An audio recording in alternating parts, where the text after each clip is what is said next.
আজকের ভিডিও জামাত ইসলামী বন্ধুদের হয়তো ভালো লাগবে না, কিন্তু এটা হইতেছে কুইনাইনের মতো, বুঝিছাও?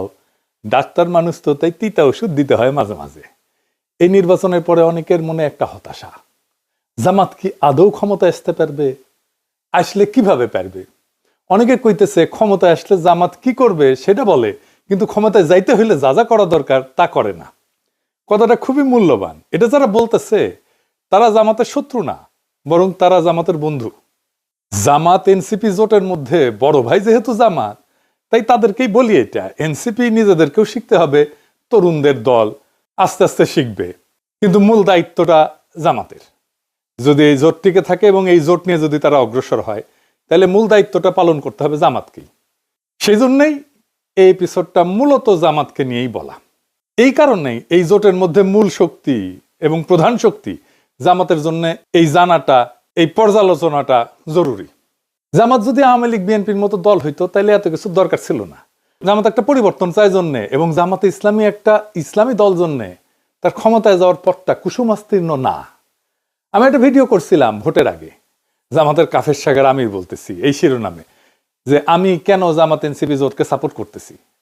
আজ আপনাকে বলি, ধরেন আপনি নিজের বিবেক দিয়া বলেন তো, বাংলাদেশের সবচেয়ে বড় সমস্যা তো দুর্নীতি, লুটপাট, তাই না? কারা এটা থামাইতে সবচেয়ে বেশি কমিটেড? কার কমিটমেন্টে আস্থা রাখবেন? নিরপেক্ষভাবে বিবেককে কাজে লাগায় বলেন। বিএনপি একটা গভীরভাবে দুর্নীতিগ্রস্ত দল, চোর বাটপারে ভর্তি, 59% ক্যান্ডিডেট ঋণ খেলাপি, ব্যাংকে টাকা মারছে, আর কোনোদিন শোধ দিতে যেন না হয় তাই বিএনপির হয়ে ইলেকশন করছে। বিএনপির তার দলের চোর বাটপার ডাকাতদেরকে প্রোটেক্ট করতে হবে।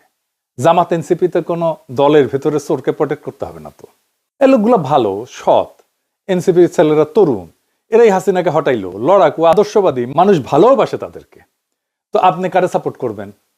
দেশের স্বার্থ যদি সবার আগে হয় তাহলে জামাত এনসিপি। জামাতের সংগঠন বিশাল, কি বিশাল বিশাল শোডাউন করলো, বেশিরভাগই শোডাউন হয়েছে বিএনপির চাইতে বড়। বাসে, ট্রেনে, লঞ্চে বাড়ি যাইতেছে, দাড়িপাল্লার স্লোগান দিয়ে দিয়া যাইতেছে। আবার শোনেন,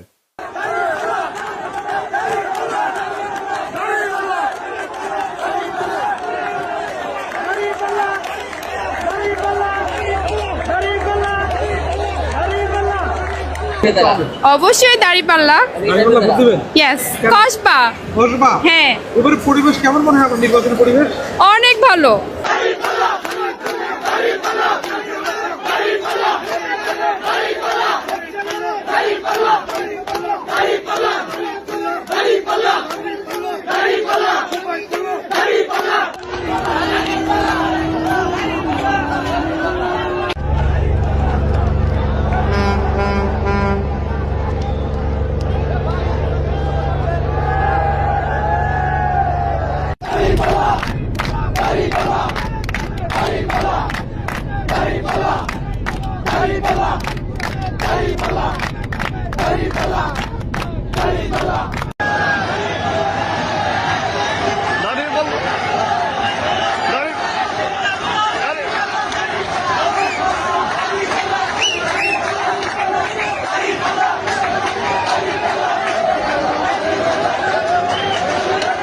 কি জোয়ার! কিন্তু ইলেকশনে জিতলো বিএনপি, ক্ষমতায় বিএনপি। কেন কেন জামাত ক্ষমতায় যেতে পারলো না? এটা বোঝার জন্য আমরা একজন ফরাসি পলিটিক্যাল সায়েন্টিস্ট, যিনি মধ্য এশিয়া, আফগানিস্তান এবং জিহাদি আন্দোলন নিয়ে বিশেষজ্ঞ, অলিভিয়ে রয়, এর সাহায্য নেব। উনি দীর্ঘদিন অধ্যাপনা করছেন। আমি একটা ক্লাস নিয়েছি সায়েন্স পথে, মাস্টার্সের, ফ্রান্সের টপ ইউনিভার্সিটি। এখন আবার আমার ক্ষুদ্র ভাতার ভগিনীরা কবে, দাদা আপনি আবার ক্লাসও নেন? নেই তো, আমার ইউনিভার্সিটিতে ক্লাস নেই, MBA, যেটি আমি PhD করেছি। এখন অবশ্য নাও লাগে না, দেশে গেলে তো মাস্টারি করে খাইতে হবে। হ্যাঁ, আমার ক্লাস করলে খারাপ লাগবে না করলে, আমি দেশে থাকতে গেলে AIUB-তে পড়াইতাম। যাই হোক, আবার আলোচনায় ফিরে আসি। তো অলিভিয়ার রয়ের সাথে দেখা করতে চাইছিলাম, যেহেতু ফ্রান্সে থাকে। খোঁজ নিয়ে জানলাম উনি এখনো বেঁচে আছেন, কিন্তু ফ্রান্সে থাকেন না, থাকেন ইতালির ফ্লোরেন্সে। পণ্ডিত ব্যক্তি। ওনার 3টা বইয়ের নাম বলি। দ্য ফেইলিয়ার অফ পলিটিক্যাল ইসলাম। আজকের আলাপ মূলত এই বইয়ের থিওরির উপরে। এইটার সাথে জামাতে ইসলামীর আন্দোলনকে কিভাবে ব্যাখ্যা করা যায়, আজকের আলাপ সেটা নিয়ে। ওনার একটা বই আছে, গ্লোবালাইজ ইসলাম। এখানে উনি বলতেছেন যে গ্লোবালাইজেশন ইসলামকে এক ধরনের শক্তি দিছে, একটা গ্লোবালাইজ ইসলামিক আইডেন্টিটি দাঁড়াইতেছে, কিন্তু আরেক দিক থেকে তার নিজস্ব ভূখণ্ডের ঐতিহ্যের সাথে তার সম্পর্ককে ছিন্ন করে দিতেছে, দুর্বল করতেছে। তাকে সংস্কৃতি থেকে আলাদা করে একটা বিমূর্ত গ্লোবাল আইডেন্টিটিতে পরিণত করছে। সেই কারণে রাষ্ট্র ক্ষমতা সেই বিমূর্ত গ্লোবাল আইডেন্টিটি প্রজেক্টকে পুরোপুরি ধারণ করতে পারতেছে না রাষ্ট্রটা। আর একটু বুঝাই বলি, সব ধর্মে স্থানীয় ধর্মচর্চার একটা তরিকা থাকে, যেটা তার সংস্কৃতির খুব গভীরে প্রথিত থাকে। সেই চর্চাটা আবার অন্য দেশে চলে না। আমি ধরেন হিন্দু ধর্মের উদাহরণ দিই, ধরেন বাঙালি হিন্দুরা দুর্গাপূজা করে, তাই না? এটা কিন্তু অন্য এলাকার হিন্দুরা করে না। এইটা তার এই মাটির কালচারের মধ্যে আছে। এরকম ইসলামে এমন কিছু চর্চা আছে বাংলাদেশে যেটা গ্লোবালি অন্য দেশে হয় না, অন্য দেশে মুসলমানরা করে না। আবার অন্য দেশের মুসলমানরা এমন কিছু চর্চার মধ্যে আছে যেটা আবার বাংলাদেশে মুসলমানরা করে না। তো এখন গ্লোবাল আইডেন্টিটি দাঁড়াইতেছে, কিন্তু স্থানীয় যে লোকজ স্থানীয় চর্চা, এইটা আন্তর্জাতিক যে ইসলামী পরিচয়, এটার মধ্যে আর থাকতেছে না, থাকা সম্ভব না। তারা জানেও না যে এরকম একটা চর্চা আছে। আর ওনারা একটা বই আছে, জিহাদ অ্যান্ড ডেথ। এইখানে যে জিহাদি অ্যাক্টিভিটিস বইলা যেগুলো চলে আর কি, এটা ধর্মের সাথে যুক্ত না, এটা আধুনিক পরিচয় সংকটের সাথে যুক্ত। এটা উনি দেখাইতেছেন। যারা ইসলামী উগ্রবাদী রাজনীতিতে আসতেছেন তাদের বেশিরভাগই আধুনিক সেকুলার শিক্ষায় শিক্ষিত। কেন এমনটা হইতেছে সেটা বুঝতে হলে এই বইটা পড়তে হবে। এটা একটা রেফারেন্স বই। আপনি এই বইটা পড়লে হোলি আর্টিজানের ঘটনা ব্যাখ্যা করতে পারবেন। অলিভার রয় তার ফেইলিওর অফ পলিটিক্যাল ইসলামে এবং গ্লোবালাইজ ইসলামে যা যা বলছেন তা দিয়ে জামাতের বাংলাদেশে ইসলামী আন্দোলনের সমস্যাগুলোকে এবং আগামীর পথ চলার রাস্তাগুলোকে কিভাবে ব্যাখ্যা করা যায় সেটা আজকে দেখব। রয়ের মূল কথা ছিল ইসলামপন্থী আন্দোলন রাজনীতিকে দেখতেছে একটা নৈতিক মিশন হিসেবে, একটা মরাল মিশন হিসেবে। কিন্তু আধুনিক রাষ্ট্র চলে ক্ষমতার হিসাব দিয়া। ইসলামী আন্দোলন দেখেন নৈতিক মিশন হিসেবে, কিন্তু আধুনিক রাষ্ট্র চলে ক্ষমতার হিসাব দিয়ে। এই দুইটার দ্বন্দ্বই ইসলামী দলগুলোকে ক্ষমতা আসতে বাধা দেয়। রাষ্ট্রের টিকে থাকতে হলে দরকার কি কি? প্রশাসন দরকার, শক্তির ভারসাম্য দরকার, জোট ব্যবস্থাপনা দরকার, বাস্তব কৌশল দরকার। কিন্তু কেউ যদি শুধু নৈতিক ভাষায় রাজনীতি করে আর অন্যরা কৌশল নিয়ে করে, তাহলে নৈতিক দল পিছায় পড়বে। তাই হইতেছে। এখানে রয় যে সমস্যার কথা বলছেন তাকে তিনি বলতেছেন ওভার আইডিয়ালাইজেশন, অর্থাৎ অতিরিক্ত মতাদর্শিক কঠোরতা, আদর্শগত বিশুদ্ধতা, ইডিওলজিক্যাল পিউরিটি। এটা ধরে রাখতে গিয়া বাস্তব রাজনৈতিক সমঝোতা কঠিন হয়ে যায়। এটারে রয় বলছেন নৈতিক বৈধতা বা মরাল লেজিটিমেসি। ইসলামিস্টরা মরাল লেজিটিমেসি বা নৈতিকতা ধরে রাখতে গিয়া রাজনৈতিক কার্যকারিতা হারায় ফেলে, মানে পলিটিক্যাল এফেক্টিভনেস হারায় ফেলে। সে মরাল লেজিটিমেসি ধরে রাখে কিন্তু পলিটিক্যাল এফেক্টিভনেস হারায় ফেলে। রয় এইটা বলেননি যে নৈতিকতা বেশি ছিল জন্য হারিয়েছে, তা বলেননি, কিন্তু বলছেন তাদের বিপ্লবী যে নৈতিক কল্পনা সেটা আধুনিক রাষ্ট্রের যে প্রশাসনিক বাস্তবতা এটার সাথে খাপ খায় না। অর্থাৎ সমস্যাটা নৈতিকতার না, বরং নৈতিক প্রকল্প বনাম রাষ্ট্র ক্ষমতার বাস্তব লজিকের সংঘর্ষ। ধরেন ইসলামী দল যদি একটা গাছ হয়, খাড়া আর শক্ত গাছ হয়, আর রাষ্ট্র ক্ষমতা যদি ঝড় হয়, তাইলে ঝড়ে তো গাছ থেকে কাইট হইতে হবে, তাই না? কাইট হইতে না পারলে তো গাছটা ভেঙে যাবে। আর একটা বিষয় এটা দেখাই দিই, আমি এটা আগে বলছিলাম আমার আগের এপিসোডে, রাষ্ট্র তো আসলে একটা প্রতিষ্ঠান, তাই না? কিন্তু আসলে কেমন ধরনের প্রতিষ্ঠান, এটার গুরুত্ব আছে। এই বিষয়টা এখানে একসাথে মিলায় বুঝলে বিষয়টা আরো পরিষ্কার হবে। তো রাষ্ট্র আসলে কেমন ধরনের প্রতিষ্ঠান? মার্কস ভেবার উনি বলছিলেন যে, শুনছেন আমি আমার মেলা এপিসোডে বলছি, উনি বলছেন যে রাষ্ট্র হইতেছে বৈধ শক্তি প্রয়োগের একচেটিয়া প্রতিষ্ঠান। বৈধ তার মানে রাষ্ট্র মানে পিটানির ক্ষমতা, বৈধ পিটানির ক্ষমতা। তার হাতে আছে পুলিশ, আমলাতন্ত্র, গোয়েন্দা কাঠামো, আইন প্রয়োগ ক্ষমতা, সবই জোর খাটানোর কিন্তু বিষয়, জোর খাটানোর ঘটনা। রাষ্ট্র তার সার্বভৌমত্ব প্রয়োগ করে, জোর খাটায়, বুঝায়, নসিহত করে, কিন্তু তার ক্ষমতা প্রয়োগ করে না, সে জোর খাটায় প্রয়োগ করে। আপনি না মানলে আপনারা জেলে ঢুকাবে, আপনি না মানলে আপনারা পিটাবে। সেই জন্য রাষ্ট্র একটা নিরপেক্ষ নৈতিক মেশিন না, এটা একটা শক্তির কাঠামো। আপনি যদি একদম আদর্শবাদী অবস্থানে যান, সব দুর্নীতিবাজকে শাস্তি দেব, দলীয়করণ বন্ধ করব, তাইলে আগে থেকে রাজনৈতিকভাবে যে বিন্যস্ত রাষ্ট্রযন্ত্র আপনার বিরুদ্ধে কাজ করা শুরু করবে। তাই হয়েছে। গ্রামসি বলছিলেন ক্ষমতা আসে হেজিমনি থেকে। হেজিমনি মানে কর্তৃত্ব, নৈতিক কর্তৃত্ব। এই কর্তৃত্ব আসে দুইটা জিনিস থেকে, জনসম্মতি আর বল প্রয়োগ। হাসিনা পালাইলো কেন? কারণ তার বল প্রয়োগের খুব কার্যকর মেশিনারি ছিল, কিন্তু জনসম্মতি ছিল না। উনি বলেন যে রাষ্ট্র ক্ষমতা টিকে থাকে দুই পায়ে দাঁড়ায়। একটা হচ্ছে বল প্রয়োগের ক্ষমতা, আইন, পুলিশ, নিরাপত্তা, প্রশাসনিক বল, আর কনসেন্ট বা জনসম্মতি, সামাজিক সম্মতি, ন্যারেটিভ, সাংস্কৃতিক গ্রহণযোগ্যতা, জোট ইত্যাদি। শুধু শক্তি বা বল দিয়ে টেকা যায় না, আবার শুধু নৈতিক আবেদন দিয়ে টেকা যায় না। টেকসই ক্ষমতায় থেকে থাকার জন্য দুইটাই লাগে, এই দুইটা ব্যালেন্স লাগে। তাহলে রাষ্ট্র যে বল প্রয়োগের যন্ত্র, সেটার সাথে ইসলামপন্থীরা কিভাবে ডিল করবে? ক্ষমতায় যাওয়ার আগেই পুলিশ, প্রশাসন, রাষ্ট্রের ইনস্টিটিউট এদের সাথে কিভাবে ডিল করবে? ক্ষমতায় যাওয়ার আগে তিনটা খুব স্পষ্ট জিনিস লাগে। মরাল লেজিটিমেসি বা নৈতিক বৈধতা তো লাগেই। একটা দল নৈতিকভাবে গ্রহণযোগ্য হইতে হয়, তাদের একটা কমিটেড বেস থাকতে হয়। জামাত এনসিপির সেটা আছে, প্রায় 40% মতো একটা শক্ত সমর্থন আছে। 2 নাম্বার হইতেছে ইলেকটোরাল ভায়াবিলিটি।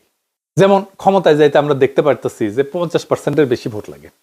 এর মধ্যে আছে সুইং ভোটার আছে, আরবান মিডল ক্লাস আছে, খুবই দরিদ্র ভাসমান লোক আছে, বিজনেস কমিউনিটি আছে, আন্তর্জাতিক সংস্থা আছে, আন্তর্জাতিক সম্প্রদায় আছে। এইটা জনসম্মতির আর একটা কিন্তু গভীরতর সংস্করণ। শুধু নৈতিক সমর্থন না, প্রশস্ত একটা রাজনৈতিক সামাজিক ব্রড বেজ একটা সামাজিক গ্রহণযোগ্যতা লাগে ক্ষমতায় যেতে হইলে। এই ব্রড বা প্রশস্ত সামাজিক গ্রহণযোগ্যতা আছে কিনা সেটা আমরা পরে দেখব। 3 নাম্বার হইতেছে গভর্নিং ক্রেডিবিলিটি, বা ক্ষমতায় যায় টিকে থাকতে পারবে কিনা। সেটা বলতে কি বোঝায়? তার প্রশাসনিক দক্ষতা আছে কিনা, অর্থনৈতিক স্থিতিশীলতা আনতে পারবে কিনা, আন্তর্জাতিক সম্পর্কে ব্যালেন্স রাখতে পারবে কিনা, যে রাষ্ট্রীয় নীতিগুলো আছে সেই নীতিগুলোর ধারাবাহিকতা রাখতে পারবে কিনা। এটাই রাষ্ট্র ক্ষমতার বাস্তব লজিক। তো এই রয় বলতেছেন যে ইসলামপন্থীরা খুব স্ট্রং আইডেন্টিটি বেস বানাইতে পারে, কিন্তু আধুনিক বহুত্ববাদী সমাজে একটা ব্রড কোয়ালিশন, একটা ব্যাপক ভিত্তিক কোয়ালিশন না বানাইলে ক্ষমতায় যাওয়া কঠিন। ইসলামপন্থীর একটা মরাল ক্ল্যারিটি থাকে, খুব চমৎকার। নৈতিক বৈধতা মরালি সতের একেবারে চূড়ান্ত সৎ, কিন্তু সোশ্যাল রিচ সীমিত হয়ে যায়। এইখানে কোয়ালিশনটাকে এক্সপান্ড করা ছাড়া ইলেকটোরাল ব্রেক থ্রু বা ইলেকশনে জিতে আসা সম্ভব হয় না। এই মরাল লেজিটিমেসি যেটা আছে সেটা রাজনৈতিক কার্যকারিতায় রূপ নিচ্ছে না। এটাকে মরাল লেজিটিমেসিকে এই রাজনৈতিক কার্যকারিতায় রূপ দেওয়াটাই হতেছে আসল কাজ। তার উপরে বাংলাদেশে বাস্তবতা অনেকদিন থেকে রাজনীতিতে একটা নতুন জিনিস দাঁড়িয়েছে, ক্ষমতায় টিকে থাকাই হইতেছে আসল কথা, নৈতিকতা পরে। এনে ক্ষমতা যেন নিজেই নৈতিকতার জায়গা নিয়ে ফেলছে। আর ক্ষমতাবান, আমি যাদেরকে বাঙ্গু এলিট বলি, তারা যেভাবেই হোক ক্ষমতাকে ধরে রাখে, তাদের ক্ষমতার বৈধতার জন্য ন্যারেটিভ তৈরি করে। তার জন্য বুদ্ধিজীবী আছে, মিডিয়া আছে। আমি একটা এক্সাম্পল দেখাই। বিএনপি ক্ষমতায় আসার পরে ন্যারেটিভ তৈরি করা শুরু হয়েছে মিডিয়াতে। প্রফেসর ইউনূস নাকি বাংলাদেশে দারিদ্র বাড়ায় দিয়ে গেছে, দারিদ্র বাড়িয়ে দিয়ে বিদায় দারিদ্রের জাদুঘরের শিরোনাম এক, ভিতরে টেক্সট এক। সব কয়টা কিন্তু বসুন্ধরা গ্রুপের পত্রিকা। দেখেন কালের কণ্ঠ, বাংলাদেশ প্রতিদিন, নিউজ 24, এমনকি ডেইলি সান, সবগুলোতে একই নিউজ। এরা আগে আমাদের নিয়ে সাইবার সন্ত্রাসী বইলা 3-4 কলামে স্টোরি করতো। হাসিনা পলানোর পরে মাপটাপ চাইয়া প্রত্যাহার করছে স্টোরিগুলো, আবার ঘুরে মাগুর স্যাং, বিপদে পড়ে আবার সে একই ভুল করে। অফিসিয়াল দারিদ্র পরিসংখ্যানের সর্বশেষ জরিপ হয়েছে এটা 2022 সালে। এই অনুযায়ী দারিদ্র কমছে আগের বছরগুলোর তুলনায়। এখন পর্যন্ত 24 থেকে 26 এই সময়কালের জন্য সরকার, বিশ্বব্যাংক বা বিশ্ব কোনো সংস্থা থেকে আন্তর্জাতিকভাবে প্রকাশিত চূড়ান্ত দারিদ্রের হার নিয়ে কোনো সার্ভে নাই। কই পেল এর ডেটা? পায় নাই। বিএনপি কয়ে দিচ্ছে প্রফেসর ইউনূস কত খারাপ অবস্থা দিয়ে গেছে সেটা দেখাইতে হবে, তাই দেখাইতেছে পত্রিকাগুলা। এভাবে মিডিয়া সত্য নির্মাণ করে। ইলেকশনের আগে সব মিডিয়া একসাথে জামাত এনসিপি জোটের পিছে লাগলো, কভারেজ কমাই দিল। এভাবে এরা সত্য উৎপাদন করে। গত এপিসোডে দেখাইছিলাম আর এক বয়ান রেডি করতেছে, ঋণ বোঝা বাড়াই দিয়ে গেছে প্রফেসর ইউনূসের সরকার, দেখেছেন না? এইভাবেই ট্রুথ প্রোডাকশন বা সত্যের নির্মাণ ক্ষমতার অংশ। ক্ষমতা শুধু পুলিশ দিয়ে টিকে না, ন্যারেটিভ দিয়েও টিকে। আমরা এই সোশ্যাল মিডিয়া দিয়া মেইন স্ট্রিম মিডিয়ার সাথে পেরে উঠি নাই ইলেকশনের সময়। তার উপরে আর একটা জিনিস আছে, কি সেটা? জামাত ক্ষমতায় আসবে শুনলে পুরো এস্টাবলিশমেন্ট, আমলাতন্ত্র, এলিট, এরা যে বন্দোবস্ত চলে কাইপা ওঠে একেবারে। আসল কারণ হইতেছে যে এরা তো এমন একটা সিস্টেম গড়ে তুলছে যেখানে চেয়ার টেবিল পর্যন্ত ঘুষ খায়। জামাত ক্ষমতা আসলে তো ঘুষ খাওয়া বন্ধ হয়ে যাবে। দেখেন নুরুল কবির কি বলে, বিএনপি কে নাকি নাকে রুমাল চাইপে ভোট দিচ্ছে জামাত ইসলাম থেকে বাঁচার জন্য। শুনেন আগে। এই দেশের বহু মানুষ নাকে রুমাল দিয়ে বিএনপিকে ভোট দিয়েছে। নাকে রুমাল দিয়ে কেন? ওই ধানের শীষ দেখলে তার চাঁদাবাজির দুর্গন্ধ তার নাকে আসে। এই নাকে রুমাল দিয়ে দিয়েছে জামাত ইসলামের হাত থেকে বাঁচবার জন্য। শুনেছেন? আমি যদি ধরেও নি 1971 জামাত ইসলামের ভূমিকার জন্য ভোট দেয় নাই, তাহলে তো 1971 যার জন্ম হয় নাই তারও বয়স আজকে 56 বছর, তাই না? সে জামাতের কি দেখে, কি থেকে ব্যস্ত নাকে রুমাল চেপে বিএনপিকে ভোট দিল? জামাত থেকে ব্যস্ত চায় কারণ তারা মনে করে যে জামাত আসলে ঘুষ বন্ধ হয়ে যাবে, দুর্নীতি বন্ধ হয়ে যাবে। এটা তো বলতে পারে না। বলে নারীদের বন্দি করবে, দেশকে পিছনের দিকে টেনে নিয়ে যাবে, দেশকে আফগানিস্তান বানাবে। আর নুরুল কবির মনে করে সন্ধ্যা গেলে ঢাকা ক্লাবে গিয়ে মাল টানতে পারবে না, ওটা বন্ধ হয়ে যাবে। নুরুল কবির যে কইছে জামাতের হাত থেকে বাঁচার জন্য বিএনপিকে ভোট দিছে, জামাত করবে এটা কি যেটা দেখে ভয় পাইছে নুরুল কবিরেরা? আমি তো আর কিছু দেখি না যে মদ খেতে না পারা ছাড়া। বাংলাদেশে সৎ মানুষ হইলে, নৈতিক হইলে খুব সমস্যা, খুবই সমস্যা। আমি একটা প্র্যাকটিক্যাল এক্সাম্পল দিই। আমার পেশা থেকে। আপনি যদি সৎ প্র্যাকটিসিং ডাক্তার হন, আপনাকে একটা দুর্নীতিগ্রস্ত চক্রের মধ্যে ঢুকতেই হবে, এর মধ্যে ঢুকে যেতে হবে। আপনি প্র্যাকটিসই করতে পারবেন না এর মধ্যে না ঢুকলেন। আপনি সৎ থাকতে চাইবেন, পারবেন না, পারবেনই না, একেবারেই পারবেন না। রুগী পাবেন না, রুগী যায় যেখান থেকে, ওই যে ফ্রন্ট ডেস্ক, ওইখানে আপনার অ্যাপয়েন্টমেন্টই না হবে না, বলা হবে আপনি দেশে নাই, আজকে আসবেন না, অসুস্থ, আরো নানা কথা ঘুরে বেড়াবে বাতাসে, বলা হবে আপনি ইমার্জেন্সি টাইমে পাওয়া যায় না, আপনারে ফোন করলে আপনি ধরেন না, আপনি রুগীর সাথে খারাপ ব্যবহার করেন, আপনি রুগী মেরে ফেলেন, আপনি সিজার করতে যায় বাচ্চার পাছা কেটে ফেলেন, আপনার চাকরি চলে যায় অবস্থা। আসেন কয়েকদিন, দেখেন কয়দিন থাকে। এই তো সেদিন ওটির টেবিলে একটা রুগী মারা গেল, আপনি শেষ।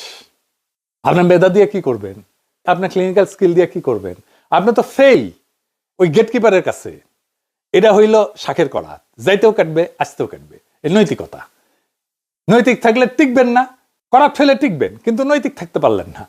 তো মরালের লেজিটিমেসি বা নৈতিক বৈধতা ধরে রাখতে গিয়া রাজনৈতিক কার্যকারিতা যে হারায় ফেলতেছে, এইটার সমাধানটা কি? আবার কারাপশনকে গ্রহণ করলে তো মরাল লেজিটিমেসি, নৈতিক বৈধতা হারায় চলে যায়। এই দ্বন্দ্বটাই হইতেছে একটা স্ট্রাকচারাল কনফ্লিক্ট। সমস্যাটা শুধু ইসলামপন্থীদের না, কারণ আমার মতো টাইপের বামেরা আসলেও একই সমস্যা পড়বে। সমস্যা হলো বাংলাদেশের রাষ্ট্র ব্যবস্থা এমনভাবে গড়ে উঠছে, সেখানে ক্ষমতা টিকায় রাখা সবচেয়ে বড় লজিক। এই পরিবেশে যে দলই আসুক, শুধু নৈতিক হইলে টিকবে না, শুধু ক্ষমতা খেলা নামলে নৈতিকতা হারায় ফেলবে। অর্থাৎ নৈতিক রাজনীতি এবং রাষ্ট্র ক্ষমতার বাস্তব লজিকের মধ্যে একটা সংঘাত হবে। তো ক্ষমতার বাস্তব লজিক বলতে কি বোঝায় আসলে, আরেকটু বুঝে দেখি। মানে রাষ্ট্র যেভাবে বাস্তবে কাজ করে, ক্ষমতা যেভাবে টিকে থাকে এবং শাসন যেভাবে পরিচালিত হয়, সে কাঠামোগত নিয়মগুলো একটা নৈতিকতা বা আদর্শের বাইরে যায় কাজ করে। এটার সাথে নৈতিকতার কোনো সম্পর্ক নাই। এটা ব্যক্তিগত নৈতিকতার প্রশ্ন না, এটা সিস্টেমের লজিক।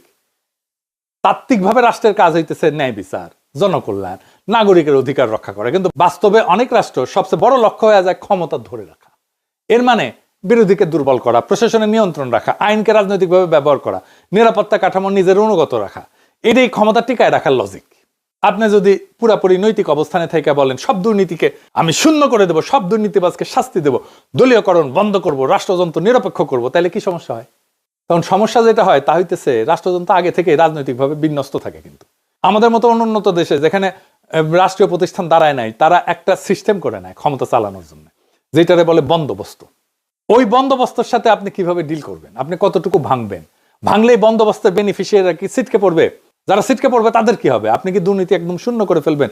সরকারি কর্মচারীদের সংসার চলবে? তাহলে এটা তো ভয় পেয়ে যাবে, ভয় পেয়ে উল্টাপাল্টা বকা শুরু করবে, নারীদের বন্দি করবে, আফগানিস্তান বানায় ফেলবে, আমেরিকা স্যাংশন দেবে।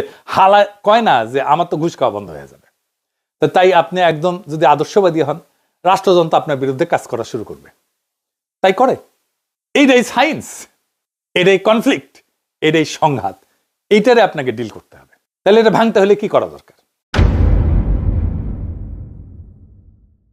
এটাকে ভাঙতে হলে নৈতিকতা এবং দক্ষতার সম্পর্ক নতুনভাবে নির্মাণ করতে হবে। 1 নাম্বার, আপনার মরাল ইন্টেন্ট বা মরাল লক্ষ্য, মরাল ইচ্ছা, নৈতিক ইচ্ছাটা ইনস্টিটিউশনাল কমিটমেন্ট দেখাইতে হবে। আমরা ভালো, এটা কাজ করবে না, বরং বলতে হবে আমরা সংবিধান মানব, আমরা নির্বাচনী প্রক্রিয়া বদলাইতে চাইলে আইনি পথে বাধা দেব, আমরা ক্ষমতায় গেলে কোনো প্রতিষ্ঠান স্পর্শ করব না, এইটা আমরা লিখিতভাবে বলতেছি। অর্থাৎ ইচ্ছা না, কাঠামোগত প্রতিশ্রুতি দিতে হবে। আমরা মরাল পুলিশিং করব না, আমরা জাতির সমৃদ্ধি বাড়াবো এমনভাবে যেন কাউকে হারাম উপার্জনের খাবার সন্তানের মুখে তুলে দিতে না হয়। আমরা ক্ষমতায় এসে কারো পেটে লাথি মারবো না, নিজের সম্পদের জন্য যেন নিজের গ্লানি সইতে না হয়, এই ব্যবস্থা আমরা করব। আমরা ধরবো শীর্ষ দুর্নীতিবাজদেরকে, এক্সাম্পল তৈরি করবে এমন ইস্যুগুলাই ধরবো। আমরা এস আলমরে ধরবো, আমরা আদানিরে ধরবো, আমরা সালমান এফ রহমানরে ধরবো। 2 নাম্বার, আমার কর্মসূচি এটা কোনো গোপন বিষয় না, এটা প্রেডিক্টেবল হবে। মানুষ আগে থেকে জানবে সরকার কি করতে যাচ্ছে। লিখিত নীতিপত্র থাকতে হবে, প্রকাশ্য অর্থনৈতিক পরিকল্পনা রাখতে হবে। সংখ্যালঘু, নারীর অধিকার বিষয়ে স্পষ্ট চার্টার করে, অবস্থান চার্টার করে। আমি বলছিলাম নারী চার্টার লিখতে, সংখ্যালঘু চার্টার লিখতে। জামাত বলে আমরা তো সংখ্যালঘু বলি না। তো যাই বলেন, তাইলে তো একটা বলতে হবে যে হিন্দু সম্প্রদায়ের সাথে আপনি কিভাবে ডিল করবেন, পার্বত্য চট্টগ্রামের লোকদের সাথে আপনি কিভাবে ডিল করবেন। কমই ঘটনার একটা বড় অংশের মধ্যে একটা সন্দেহ আছে জামাতকে নিয়ে। হেফাজতের আমির তো জামাতকে ভোট দিতেই না করছেন, এটা তো জামাতকে ডিল করতে হবে, আশ্বস্ত করতে হবে কমই ঘটনাকে তাদের কমই পলিসি নিয়ে। ক্ষমতায় গেলে প্রথম 100 দিন কি করবেন, 200 দিন কি করবেন, 300 দিন কি করবেন, এটা রূপরেখা দেওয়া গেলে অস্পষ্টতা থাকে না, অস্পষ্টতা থেকে সন্দেহ আসে। যদি প্রেডিক্টেবল হন, স্পষ্ট হয় আপনার, তাহলে আস্থা আসে। এরপরের বিষয় যেটা হইতেছে সেটা ভিকটিম ন্যারেটিভ থেকে বের হইতে হবে। সবসময় যদি আপনি বলেন আমাদের মারছে, আমরা মারা খাইতেছি, এটা সত্য হইলেও রাজনৈতিকভাবে দুর্বলতার বার্তা দেয়। মানুষ এমন কাউকে নেতা মানে না যারা নিজেদেরকে রক্ষা করতে পারে না। মানুষ হ্যাডোমালা লোকদেরকে নেতা মানে। আপনি সমবেদনা পাবেন, আহা উহু করবে, মেলা কিছু বলবে, কিন্তু ছাপ্পা মারবে যে ধানের শীষে, বলে আরে দূর, ওদেরকে তো ভোট দিলে ওরা রাখতেই পারে না, ওদেরকে তো মাইরা ছাপা করে দেয়। এর বদলে নিজেদেরকে বিকল্প শাসক হিসেবে, শক্তিশালী শাসক হিসেবে উপস্থাপন করেন, রাজপথে নিজের শক্তির জানান দেন। রাজনৈতিক কর্মসূচি থামাইবেন না, রমজানও আপনি থামাবেন না, রমজানও আপনার কর্মসূচি চালাইতে পারেন। এই কাজটা এনসিপি জামাত উভয় করতে পারে। ইফতার পার্টি করবেন, ডাক দিবেন সবাইকে, সবাই ইফতারি নিয়ে আসবে আপনার এলাকায়। আপনি অ্যারেঞ্জমেন্ট করবেন খাওয়ার জায়গার, নামাজের জায়গার, পানির আর জিলাপির, সবাই ইফতারি নিয়ে আসবে, আপনার ওখানে বসবে, আপনি জিলাপি দেবেন, পানি দেবেন, খাওয়ার জায়গা দেবেন আর নামাজের জায়গা দেবেন। বাকি খাবার সবাই সাথে নিয়ে আসবে, একসাথে ইফতার করবেন এলাকায় এলাকায় যাইয়া। ব্যাপক এবং বিপুল জনসংযোগের কাজ হবে। আপনারা 5 স্টার হোটেলে ডাইকে আইনা ইফতার খাওয়ানোর কালচার থেকে বাইরে আসতে হবে। শাসকের যে কালচার, এই কালচারটাকে আপনাকে ভাঙতে হবে। আপনাকে যদি ভাঙতে না পারেন, তাহলে আপনি বিকল্প শাসক হিসেবে নিজেকে দেখাইতে পারবেন না। আপনার বিকল্প শাসক হইতে হলে আপনার বিকল্প কালচার থাকতে হবে। মনে রাখবেন, আপনি শুধু ভুক্তভোগী না, আপনি বিকল্প শাসক। তবে সব নির্যাতনের ডকুমেন্টেশন রাখবেন, মামলা করবেন, ভিকটিমের বাসায় যাবেন, কোনো ভিকটিম যেন না থাকে যার বাসায় আপনি যান নাই। 4 নাম্বার, সংঘর্ষ না, কম্পিটেন্স দিয়ে শক্তি দেখাবেন। ক্ষমতার লজিককে হারাইতে হইলে সহিংস বা আবেগী প্রতিক্রিয়া না, প্রমাণ করতে হবে আপনি সংগঠিত। আপনার প্রশাসন বোঝেন, আপনি অর্থনীতি বোঝেন, আপনি আন্তর্জাতিক সম্পর্ক বোঝেন, আপনি কূটনীতি বোঝেন, এমনকি আন্ডারওয়ার্ল্ডও বোঝেন। আপনার কোয়ালিশনকে ব্যাপক করতে হবে। আমি কয়েকদিন আগের এপিসোডে দেখাইছিলাম গণসংগঠন করার কথা, নারীদের সংগঠন করার কথা, সেটার কাজে হাত দেন। কোয়ালিশনকে ব্যাপক করার মানে এই না যে আপনি রাজনৈতিক দলের কোয়ালিশন করবেন, অনেকগুলো রাজনৈতিক দল আনবেন। আপনাকে নানা সোশ্যাল ক্লাসের সাথে কোয়ালিশন করতে হবে। নুরুল কবিরের সাথে বিএনপির কোয়ালিশন আছে তো, শহীদুল আলমের সাথে বিএনপির কোয়ালিশন আছে তো। আপনাকে এই লেভেলে কাজ করতে হবে তো। আমি ডাকসুকে একটা পরামর্শ দিচ্ছিলাম যে সাবেক ডাকসুর যত ভিপিজিএস আছে তাদের সাথে দেখা করো, তাদের পরামর্শ নাও। কে কোন দলে আছে ওইটা দেখো না, দেখা করতে না চাইলে সেটা ভিন্ন আলাপ, কিন্তু তোমাদের তরফ থেকে দেখা করো। দেখলাম মাহমুদুর রহমান মান্নার সাথে যে দেখা করছে, মান্না ভাই তো উচ্ছ্বসিত হয়ে প্রশংসা করছে, করারই কথা। তারপরে আর কারো কাছে গেছে কিনা জানি না, গেলে তো নিউজ হইতো। আপনার আশেপাশে সিভিল সোসাইটির একটা স্ট্রেংথ দাঁড় করান। আপনার কোয়ালিশন যে সবার সাথে একই মাত্রায় হইতে হবে তা না, কারোর সাথে একটা লুজ সম্পর্ক থাকতে পারে, লুজ অ্যালায়েন্স হইতে পারে, আবার কারোর সাথে একটা স্ট্রং অ্যালায়েন্স হইতে পারে। আপনি তো 35.8% ভোট পাইছেন, ইঞ্জিনিয়ারিং করে বাদ দিলেও তো এইটুকু পাইছেন, এটা বিশাল অঙ্ক। আপনি তো আগামীর ক্ষমতা, আপনাকে কেউ উপেক্ষা করতে পারবে না। তারা জানে আজ হোক কাল হোক আপনি ক্ষমতা আসবেন, আপনার শত্রুও জানে। রমজানে তো বেড়াছাড়া করে ফেলছে, জিনিসপত্রের দাম আকাশ ছুঁইছে। হাসিনার আমলের চাইতে দাম বেড়ে গেছে জিনিসের, সামান্য লেবুর সিন্ডিকেট ভাঙতে পারতেছে না, ধাই ধাই করে বাড়তেছে জিনিসপত্রের দাম। প্রফেসর ইউনূস কিন্তু কমায় আনছিলেন জিনিসপত্রের দাম। আমি আপনাদের 2টা ভিডিও দেখাই, এক বৃদ্ধার, দেখেন আগে। সোয়াবিন তেল 1 কেজি তেল 200 টাকা, 250 টাকা। 1 কেজি তরকারি 80 টাকা, 90 টাকা, 100 টাকা। আমগো মতো মানুষে কিনা খাওয়ানোর উপযুক্ত চাইয়া চিন্তা যা 2-4টা তরকারি লইয়া যাই, হইলে হয় না হইলে নাই, বুঝছা। বড় লোকের গ্রামে তো কিছু পাইও না মেম্বার চেয়ারম্যানের কাছে। বাইরে আর মারহুতেরা যা 200-400 টাকা সাহায্য দে। আলহামদুলিল্লাহ, আল্লাহ বাবার করে দোয়া করি, আল্লাহ হুতের করে দানগত ভালো রাখুক, আল্লাহ সুস্থ সবল রাখুক। দেখেছেন? এইবার একজন শিশুর একটা ভিডিও দেখেন। এইসব তেল কেউ খায়? আপনারা গরিব হইলে আপনারাও কালেন। এই আপু, এই যে নাম কি তোমার? চাঞ্চিদা। তুমি কান্না করতে করতে কই যাও? আব্বা কইছি 4টা ডিম দিতে, আব্বা 2টা ডিম দিছে। আমি তোমার মেইন রুট থেকে ফলো করতে আইতাছি, তুমি আমাকে স্পিডে হাঁটতে পারো, এই জন্য কান্না করতেছো। 2টা ডিম দিছে দেখা। তোমাদের ঘরে মানুষ কয়জন? 4 জন। 60 জন মানুষ, 2টা ডিম দিছে। কেন তোমার আব্বার তো টাকা নাই? 30 টাকা আছে, 30 টাকা দেখি নেই। দিছে। এটা কি তেল? তেল? কি তেল এটা? এমন কেন? না মধু? সয়াবিন তেল, পুরা তেল এটা। ও, কই থেকে আনছো পুরা তেলটা? আমার আব্বা যে কামড়ে ফুটাইলে হ্যাঁ মাসে শুক্রবারে একদিন দেয় তেল এটা। ও, মানে তোমার আব্বা হোটেলে কাম করে, প্রতি শুক্রবারে পুরা তেল আর কি দিয়া দেয়। আজকে তোমার 2টা ডিম দিয়ে দিছে। 2টা ডিম দিছে। এই জন্য তোমার কান্না করতে হইব। বুকা মেয়ে, কান্না করলে কি হইব? কান্না করলে কি তোমার আম্মা মারবো যে লাগে। তোমার আম্মা মারবো? আচ্ছা, এই তেলটা কি খাওয়া যায়? আম্মা সানুন রান দেই তেল। মানে তরকারি রান্ধো, খাওয়া যায় এমনিতে? হ্যাঁ। তো এইসব তেল কেউ খায়? আপনারা গরিব হইলে আপনারাও কালেন। দেখছেন, বাবা হোটেলে কাজ করে, সেখান থেকে পোড়া তেল যেটা আসলে ফেলে দেওয়ার জন্য, সেইটা এই বাচ্চাটা নিয়ে আসে বাসায়, তরকারি রান্না করা হবে। এই রাষ্ট্র কখনো দরিদ্রদের সহায় হয় নাই, কখনো এদের কথা ভাবে নাই। ভাবলে এতদিন পরে এই নিদারুণ দারিদ্র থাকার কথা না। মানে রাষ্ট্র যদি দুর্বল আর দুস্থদের পাশে দাঁড়াইতেই না পারে, তাহলে ওই রাষ্ট্র থেকে লাভটা কি বলেন? এই বৃদ্ধা এই বাচ্চাটার জন্য আমাদের লড়াই জারি রাখতে হবে, কারণ এই মানুষগুলোর জীবনের সংকট বিএনপি সরকার দূর করতে পারবেই না, বাড়াইবে আর বহু গুণে বাড়াবে। আজ প্রশ্ন একটাই, এই রাষ্ট্র কার জন্য? ঢাকা ক্লাবের বারান্দায় বসে যারা ক্ষমতার গল্প লেখে মদ খায় তাদের জন্য, নাকি সেই বৃদ্ধার জন্য যার হাতে থালা আছে কিন্তু থালায় খাবার নাই, নাকি সেই শিশুর জন্য যে হোটেলে ফেলে দেওয়া পোড়া তেল নিয়ে আসে বাসায় কারণ তার মা রান্না করবে কিছু একটা? যেভাবেই হোক, এই রাষ্ট্র কি তাদের, নাকি শুধু বন্দোবস্তের? সেই বন্দোবস্ত যে বন্দোবস্ত এতদিন ধরে চলে আসছে। আমরা রাজনীতি করতেছি তো ক্ষমতার জন্য না, আমরা রাজনীতি করতেছি মর্যাদার জন্য, ওই মানুষগুলোর জন্য। কিন্তু মনে রেখেন, মর্যাদা ভিক্ষা করে পাওয়া যায় না, মর্যাদা সংগঠিত শক্তি দিয়ে অর্জন করে নিতে হয়। আমরা শুধু ভালো মানুষ হলে চলবে না, আমাদের প্রমাণ করতে হবে আমরা শাসন করতে পারি, আমরা অর্থনীতি বুঝি, আমরা রাষ্ট্র বুঝি, আমরা ন্যায় বুঝি, আমরা ইনসাফ বুঝি, আমরা ভয় পাই না।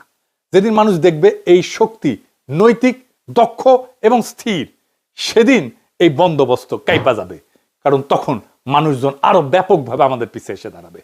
আজ যারা ভয় দেখায়, যারা ন্যারেটিভ বানায়, তারা জানে সময় বদলাইতেছে, বদলাই গেছে অলরেডি।